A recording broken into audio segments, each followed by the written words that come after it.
Hello everyone, কেমন আছেন সবাই? আশা করি সবাই অনেক ভালো আছেন। আজকে নতুন একটা ভিডিও হাজির হলাম। আজকে মেনলি হচ্ছে আমরা এপিসোড 8-এ চলে আসছি। অ্যান্ড আমি কিছুদিন ব্যস্ত থাকার কারণে ভিডিও আপলোড দিতে পারিনি, প্রায় 8 দিন পর ভিডিও রেকর্ড করতেছি। যাই হোক, অ্যান্ড আজকে আমরা শিখতে চলেছি মেনলি হচ্ছে what is the JavaScript strict mode. Street শব্দের অর্থ আপনারা হয়তো বা জানেন। স্ট্রিট মানে হচ্ছে কঠোর, কোনো কিছুকে কঠোরভাবে করা বা কঠোর করা, এই আর কি। সো প্রথম কোশ্চেনটা হচ্ছে what is the strict mode. Strict মোডটা মেনলি কি, অ্যান্ড দ্বিতীয় কোশ্চেনটা হচ্ছে how we can use strict mode inside our JavaScript code. That's it. So আপনাদের রেফারেলের জন্য আমি যদি একটা ওয়েবসাইট বের করি, for example what I will say, এই ওয়েবসাইটটা দেখুন, JavaScript strict mode with example. JavaScript is a loosely typed dynamic scripting language if you are using.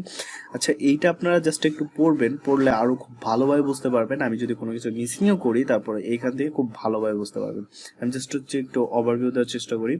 আমরা যখন কেউ যদি সি বা সি শার্প বা জাভা এইসব যদি কখনো ট্রাই করে থাকি, তাহলে অবশ্যই জানি আমরা কোনো একটা ভেরিয়েবলের টাইপ যদি ডিফাইন না করি, তাহলে কিন্তু আমাদের কম্পাইল করার সময় এরর দিয়ে দেয় যে এটা আনডিফাইন্ড, সামথিং লাইক দিস, এরকম। সো ইউজ স্ট্রিট মোডটা আসছে ES5 পরের থেকে। ES5 ছিল না, এটা হচ্ছে ইকমা স্ক্রিপ্ট যেটা ছিল। আমি মেবি দ্বিতীয় ভিডিওতে বা প্রথম ভিডিওতে মেবি বলছিলাম জাভাস্ক্রিপ্টের কোন কোন ভার্সন বা আগে নাম কি ছিল ইটিসি। তো এখানে জাস্ট একটু দেখুন, আমরা যেহেতু এখনো ভেরিয়েবল কাকে বলে বা ভেরিয়েবল কি এইসব শিখি নাই, তো আমরা খুব সিম্পল ভাবে বোঝার চেষ্টা করব যে ইউজ স্ট্রিট মোডটা মেনলি কি হয় এন্ড এটা কিভাবে কাজ করে। ওকে, সো প্রথমে আমি একটা ফাইল ক্রিয়েট করে নিতেছি বরাবরের মতোই, সিডি ডেস্কটপ। এন্ড এইখানে আমরা জাস্ট হচ্ছে একটা ফাইল ক্রিয়েট করব। জাস্ট নাম দেব হচ্ছে JavaScript strict city mode. Okay, and এই ফাইলটার ভিতরে ফোল্ডারটার ভিতরে ঢুকবো। So JavaScript strict mode, and এইখানে আমরা একটা ফাইল মেক করব, যার নাম দেব হচ্ছে কি নাম দেওয়া যায়, একটা ফাইল ক্রিয়েট করতে পারি যার নাম হচ্ছে index.html for the HTML file করার জন্য, লিসেন করার জন্য। ওকে, সো আমরা এখানে জাস্ট হচ্ছে HTML5 এর যে স্নিপেটটা আছে সেটাকে আমি নিয়ে নিচ্ছি। এন্ড এইখান থেকে জাস্ট হচ্ছে আমরা কোন একটা ফাইলকে লিংক করে দিই জাভাস্ক্রিপ্টের script স্ক্রিপ্ট src। আমরা app.js নামে একটা ফাইল ক্রিয়েট করব, এখনো ক্রিয়েট করি নাই। এন্ড এইখানে আসি, এন্ড এইখানে জাস্ট হচ্ছে একটা ফাইল মেক করি যার নাম দেব হচ্ছে app.js। Okay, alright, everything is okay. And app.js এর ভিতরে জাস্ট একটা কনসোল করে আসি, console.log, এন্ড এখানে বলি hello from app.js file. Okay, save করলাম। এন্ড আমরা HTML ফাইলে আসবো। এন্ড এইখানে জাস্ট হচ্ছে আমরা টাইটেলটাকে একটু চেঞ্জ করে দেই। ফর এক্সাম্পল এখানে দিতে পারি যে জাভাস্ক্রিপ্ট স্ট্রিট সিটি মোড।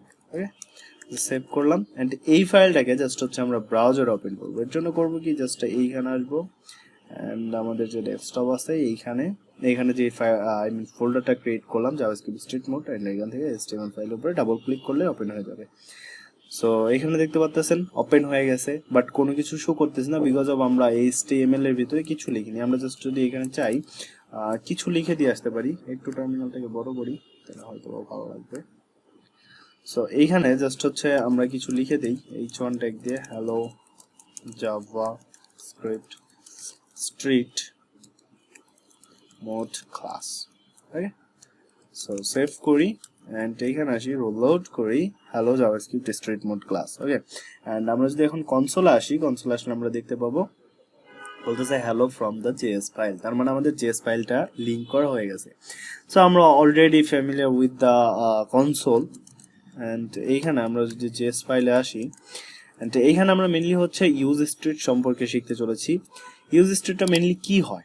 ওকে, ইউজ স্ট্রিটটা মেনলি হচ্ছে কঠোরভাবে কোনো কিছুকে বলে দেওয়া হয়, যেমন আমরা নর্মালি এখানে অ্যালার্ট করতে পারি, কনসোল করতে পারি, এরকম না। জাস্ট হচ্ছে আমরা ফর এক্সাম্পল এইখানে যদি আমরা আরেকটা অ্যালার্ট করি, অ্যালার্ট এটা খুব সিম্পল ভাবে করলাম কিন্তু। ওকে, এন্ড অবশ্যই রিমেম্বার ইট, এটা একটা স্টেটমেন্ট, তো এটাকে অবশ্যই সেমিকোলন দিয়ে শেষ করতে হবে। ওকে, সো রিলোড করেন, হ্যালো আসলো এন্ড আমাদের কনসোলটাকে প্রিন্ট করলো। অলরাইট, সো ইউজ স্টেট তাহলে আমরা কিসের জন্য ইউজ করব? আমরা এখনো যেহেতু ভেরিয়েবল নিয়ে কাজ করতেছি না, সো এটাকে স্কিপ করি। জাস্ট এইখানে ধরুন আমরা কিছু লিখলাম, এটা একটা স্টেটমেন্ট, এটা একটা স্টেটমেন্ট, এটা একটা স্টেটমেন্ট, আবার এটাও একটা স্টেটমেন্ট। ওকে, সো এইখানে প্রথম যে টেক্সটটা আছে এন্ড এইখানে যে টেক্সটটা আছে, আমরা যদি এখন একটা কাজ করি, ফর এক্সাম্পল এইখানে জাস্ট হচ্ছে আরো একটা অ্যালার্ট করি, অ্যালার্ট, এন্ড এই অ্যালার্টটার ভেতরের মেসেজটাও সেম দেবো, হ্যালো।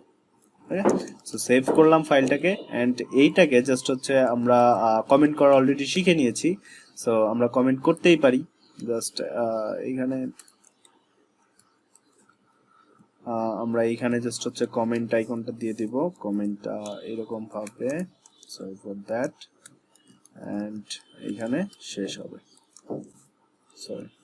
ওকে, অলরাইট, সো সেভ করি এন্ড এইখানে আসি, রিলোড করি, বলতেছে হ্যালো, ওকেতে ক্লিক করুন, আবারও বলতেছে হ্যালো। এই যে দুইবার করে আমরা হ্যালোটাকে প্রিন্ট করলাম, এটাকে স্কিপ করার জন্য বা এইটাকে অ্যাভয়েড করার জন্য, মানে সেম কাহিনীটা যেন দুইবার না হয়। ওকে, এন্ড আমরা যদি চাই আলাদা আলাদা ভাবে আমরা এটা ডিফাইন করতে পারি, কিন্তু নর্মালি যেন সেম কাহিনী দুইবার না হয়, এই কারণটার জন্যই ফর এক্সাম্পল আমরা প্রথমে যে ওয়েবসাইটটা বের করলাম, এইখানে দেখুন ওরা বলছে the strict mode in JavaScript does not allow following things, মানে এই থিংস গুলো হচ্ছে জাভাস্ক্রিপ্ট অ্যালাউ করে না স্ট্রিট মোড থাকলে। For example, use of undefined variable, use of reserved keyword as a variable for the function name, and হচ্ছে duplicate property of an object, তারপরে duplicate parameters, assign value, read only parameter, modify arguments, তারপর হচ্ছে oracle numeric library, JavaScript যে built in library গুলো আছে সেগুলো আমরা কোনো ভেরিয়েবলের নামে ইউজ করতে পারবো না, with the statement and eval function. এখানে জাস্ট হচ্ছে আপনার এক্সাম্পল গুলো দেখলে কোনটা কি কাজ করে। For example, duplicate property name and the অবজেক্টের ভিতরে ডুপ্লিকেট নাম দেওয়া যাবে না, তাহলে এরর দেখাবে। এইগুলা থেকে আমরা বাঁচার জন্যই হচ্ছে কি ইউজ করব, ইউজ স্টেট মোড ইউজ করব। ওকে, জাস্ট এইখানে জাস্ট লিখবো কি, আমরা যদি একটু এটাকে নিচের দিকে আনি, ইউজ তারপর স্পেস STRICT স্ট্রিট, এটুক শুধু লিখে একটা সেমিকোলন দিয়ে দিলেই হলো, এন্ড এটা হচ্ছে আমাদের ফাইলের উপরে থাকবে সবসময়। ওকে, জাস্ট এইটুকুই। এন্ড এখন আমরা যদি সেভ করি, সবকিছু আগের মতোই ঠিকঠাক ভাবে কাজ করবে। Just hello hello. Okay, everything should be fine. So আমরা যখন ভেরিয়েবল নিয়ে কাজ করব তখন হচ্ছে এই ইউজ স্টেট বিষয়টা খুব ভালোভাবে আরো বুঝতে পারবো।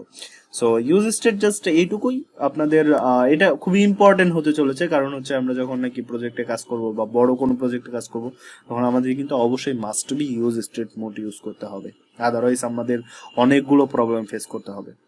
সো আশা করি বুঝতে পারছেন ইউজ স্ট্রিটটা কি হয় মেনলি। সো আজকের ভিডিও এই পর্যন্ত। নেক্সট ভিডিওতে আমরা শিখতে চলেছি ভেরিয়েবল কি হয়, ভেরিয়েবল কিভাবে কাজ করে, ভেরিয়েবল একদম হাবি জাবি নাড়িবুড়ি সবকিছু শিখবো, যেন আমাদের ভেরিয়েবল নিয়ে কোনো সমস্যা না থাকে। সো সে পর্যন্ত সবাই ভালো থাকবেন, সুস্থ থাকবেন, বাই বাই, আল্লাহ হাফেজ।